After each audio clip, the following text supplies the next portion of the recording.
सोचो अगर तुम्हारी आंखों के सामने एक ऐसी दुनिया हो जहाँ वक्त रुका हो, हर चीज गायब हो गया हो और सब कुछ एक रात बन चुका हो। ये कोई साइंस फिक्शन की कहानी नहीं बल्कि एक ऐसी हकीकत है जिसमें साइंस और इस्लाम दोनों का एक अजीब कनेक्शन है। तो इस सफर की शुरुआत ब्लैक होल से होती है, एक ऐसी जगह जहाँ स्पेस टाइम दोनों को तोड़ दिया जाता है। और दूसरी तरफ है इसरा और मेराज, एक नूरानी सफर जो एक रात में पूरा हुआ था, लेकिन उसमें ऐसे एक्सपीरियंस थे जो समझाना मुश्किल तो है, साथ ही एक्सप्लेन करना भी। अगर हम थोड़ा सा सोच कर देखें तो ब्लैक होल और इसरा और मेराज में कहीं ना कहीं टाइम और ग्रेविटी दोनों यहाँ पर अप्लाई नहीं होते। तो आज के वीडियो में हम दोनों के बीच क्या गहरा रिश्ता है इसी को समझेंगे, जो साइंस और डिवाइन रियलिटी दोनों को एक ही पॉइंट पे लाकर खड़ा कर देता है। तो अगर आप भी इस अजीब और माइंड ब्लोइंग कॉन्सेप्ट को जानना चाहते हो तो वीडियो को एंड तक देखना। Let's start.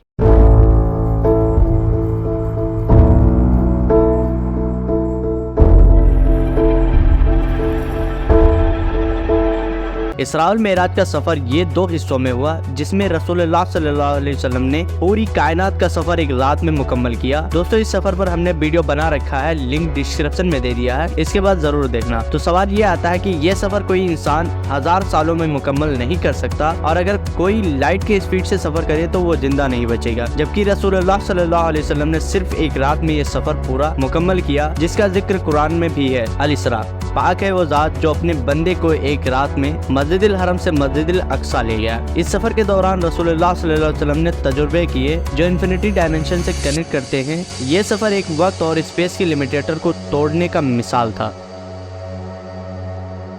ब्लैक होल को स्पेस टाइम का ग्रेवयार्ड कहा जाता है। ये एक ऐसा ग्रेविटेशनल फील्ड है जहां स्पेस और टाइम अपने नॉर्मल रूल्स के खिलाफ काम करते हैं। ब्लैक होल के इवेंट हॉरिजॉन से कोई चीज गुजरती है तो टाइम और स्पेस के बाउंड्रीज को तोड़कर एक नए डायमेंशन में चली जाती है। यहाँ स्पेस टाइम का फैब्रिक अपने आप में डिस्टॉर्ट होता है और हर चीज इनफिनिट डेंसिटी में एब्जॉर्ब हो जाती है। वक्त रुक जाता है और चीजें अपने ओरिजिनल फॉर्म में नहीं रहती। ब्लैक होल और मेराज का कनेक्शन जब हम इसरा और मेराज के सफर को देखते हैं तो हमें लगता है कि ये एक डिवाइन एक्सपीरियंस था, जिसमें रसूलुल्लाह सल्लल्लाहु अलैहि वसल्लम ने वक्त और स्पेस के लिमिटेशन को तोड़ दिया। मेराज में वक्त रुक गया था और ये बिल्कुल उसी तरह का एक्सपीरियंस था जैसे किसी ऑब्जेक्ट को ब्लैक होल के इवेंट से गुजरना हो। जब रसूलुल्लाह सल्लल्लाहु अलैहि वसल्लम ने सिदरतुल मुंतहा का सफर तय किया, वो ब्लैक होल के कोर जैसा एक डायमेंशन से दूसरे डायमेंशन में ट्रांजिशन का मिसाल हो सकता है। और ब्लैक होल का भी एक डायमेंशन है जहाँ चीजें हमारे समझ से बाहर हो जाती हैं।